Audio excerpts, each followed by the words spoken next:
According to the report, then-candidate Greitens directed his political operation in 2014 and 2015 to use a donor list from the Mission Continues, a veterans charity he founded, without the knowledge or authorization of the charity's leadership. That contradicts an amended finance report submitted by Greitens' campaign in 2017, which listed the former aide, Laub, as the source of the list. The State House report details efforts by Greitens' campaign manager Austin Chambers to persuade Laub, the former aide, to be named as the source of the list. At the time Laub agreed and Greitens signed a statement in a settlement with the Missouri Ethics Commission affirming Laub's role. But Laub, in a deposition taken by Attorney General Josh Hawley's office and shared with the Missouri House panel, now says that he did not provide the list, and only agreed to put his name on the finance report because it was misrepresented to him. The report offers further context to a felony charge of computer tampering brought last month against Greitens by St. Louis Circuit Attorney Kim Gardner, stemming from his acquisition and use of the list. The Republican governor and his attorneys have not disputed that he used the list to raise money for his campaign, but they contend that he should have been permitted to do so because he helped cultivate those donors as sole founder of the charity called The Mission Continues. This charge makes no sense at all, Greitens' attorney Ed Dowd said in a statement last month when Greitens was charged.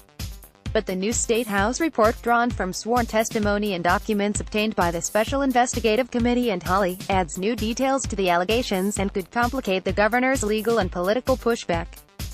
It could also give fresh momentum to impeachment proceedings against Greitens, which Missouri Republican leaders have said they intend to pursue in a special session of the legislature. In interviews with the committee, Crystal Proctor and Michael Hafner, two former Greitens campaign aides, testified that Greitens directed Proctor to send the donor list to his political team. The list was included in an email from Proctor, then Crystal Taylor, to Hafner and Laub, who was steering Greitens' political efforts, in January 2015, when Greitens remained on the board of The Mission Continues. Proctor told the committee there was no confusion when she shared the list with Hafner and Laub at Greitens' direction that they were going to use it to support the political campaign and, in particular, political fundraising, the report said. There was seemingly no effort inside the Nascent campaign to conceal the source of the list. Emails among the early campaign team characterized the list as originating from The Mission Continues, and Greitens stressed the importance of the Mission Continues donor list to support future political fundraising efforts, Proctor alleged in her testimony. In an interview with the committee, Spencer Kimpton, Chief Partnerships Officer for The Mission Continues, characterized Greitens' use of the list for political purposes as a misuse, as far as The Mission Continues is concerned. He said he was not aware of any authorization for Greitens to use the list. The list included the personal information of donors who had contributed in excess of $1,000 to The Mission Continues. According to the report, Greitens first came in possession of the list in 2014 when he was departing as CEO of the charity, in order to speak with donors about the forthcoming leadership change. At that time, Greitens' early planning to run for office was well underway.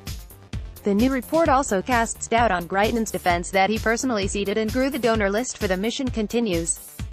Hafner told the committee about one conversation with Greitens in which he didn't recall a number of names from the list, and directed Hafner to meet with an official from The Mission Continues for more information about the donors. Hafner said he never set up such a meeting. And Kimpton said he would not characterize the list as consisting of purely Greitens' own network, but instead, as a list of supporters and partners of The Mission Continues that came from a variety of different pathways to that relationship. Additionally, the report appears to raise new questions about the Greitens campaign's response to an ethics complaint regarding its use of the list, which came to light in 2016 during the campaign. As part of a settlement in 2017 with the Missouri Ethics Commission, Greitens submitted an amended campaign finance report classifying the donor list as an in-kind contribution from Laub valued at $600, but in a deposition with a representative for Hawley, which was also shared with the committee, Laub said that he had not been the source of the list to the campaign and that Chambers had misrepresented the settlement to him. Laub said of the amended report that the whole document made him sick, because it was misrepresented, and because he was in a round of news stories falsely portraying what happened. Greitens has panned the investigations into his conduct as part of a political witch hunt, including the work of the State House Committee, led by Republican State Rep.